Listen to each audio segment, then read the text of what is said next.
everyone! For those of you I haven't met yet, I'm Ashley, and I'm one of the creature and character modelers for the tavern. I saw that a few of you were not very confident when it comes to UV unwrapping, so I wanted to do a quick demo to just show a nifty tool that you can download for free for Maya 2020 to 2024. I'll post the link in a separate comment to download the tools. Before I get started, I just wanted to let you know that I am by no means an expert in UV unwrapping, so there may be a better way to go about doing different objects than what I'm showing. This is just what I've learned after unwrapping several different models and having professors check them throughout my master's degree. Getting started, this is called the Auto Unwrap UVs tool under the Bonus Tools menu. I'll show two different examples, an organic object and a hard surface object. For the organic object, this is a character I modeled for a project in school. To start off, select the object you're wanting to create the UVs for, click on the Bonus Tools menu, then go to the UV Editing submenu, then click on Auto Unwrap UVs tool. You'll get a pop-up with different options for settings, but honestly, I found that the best settings are the default. Click on Enter Tool and Close, and it will pop up with a few different buttons in the viewport. One of the things to know is when you use this tool, it will auto-populate a new texture node and assign it to your model. So if you have a specific texture applied to the model, you'll have to reapply it when you're finished.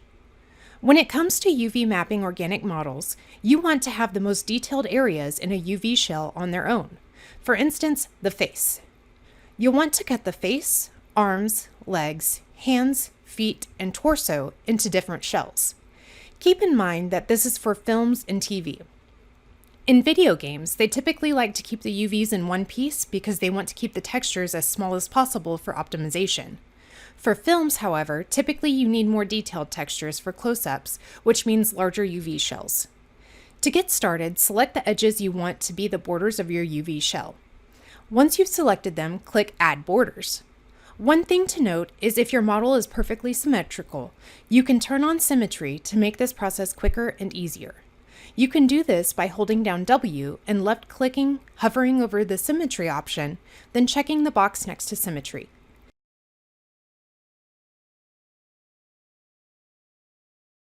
If you end up making a mistake, select the edges you don't want to have cut, then click the Remove Borders button.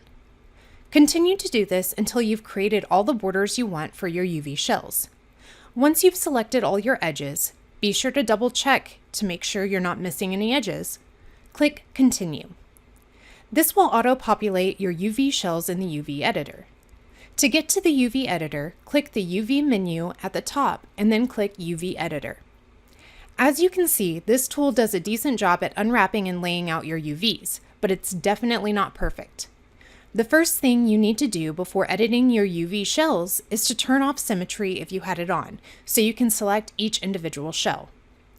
The main thing when it comes to laying out UVs is you want to make sure that they all have the same texel density, which this tool does not focus on. And you want to make sure that the topology is relatively even across each shell and not bunched up in certain areas. To make sure the texel density is the same, click one of your UV shells, then in the UV Toolkit window, open the Transform accordion and scroll down until you see texel density. Click on Get. Select all of your other UVs. Beware that if you have a very poly-heavy model or a lot of UV shells, that it could crash Maya if you try to do them all at once. So you might need to break it up and do a few groups of UV shells at a time. Then click on Set. It will automatically adjust all of the UVs to match the original one you selected. So once you have even topology and texel density, go through and check to make sure none of your UV shells are overlapping, and reorganize them to best make everything fit into the square. You can position these UV shells within the same UV square, or you can multi-tile them, which would be more recommended for hero characters, not necessarily for side background characters. Whichever way you do it, the most important thing is to make sure that none of the shells are overlapping the boundaries of the square they are in. Once you've finished laying your UVs out the way you want them, click the Done button, and you're finished. Be sure to clear all history on your model before sending it off to texturing or rigging. For hard surface objects, it's pretty much the same principle.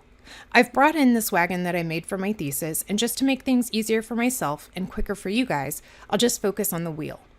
Just like with the organic model, keep all the UVs from overlapping and make sure they're not crossing over the borders.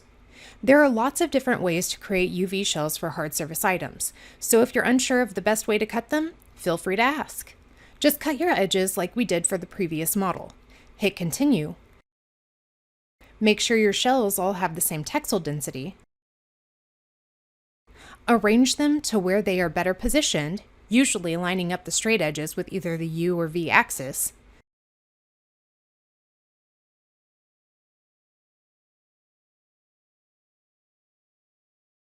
Hit done, then voila! Your UV mapping is complete. Again, clear your history before passing on the model to anyone else.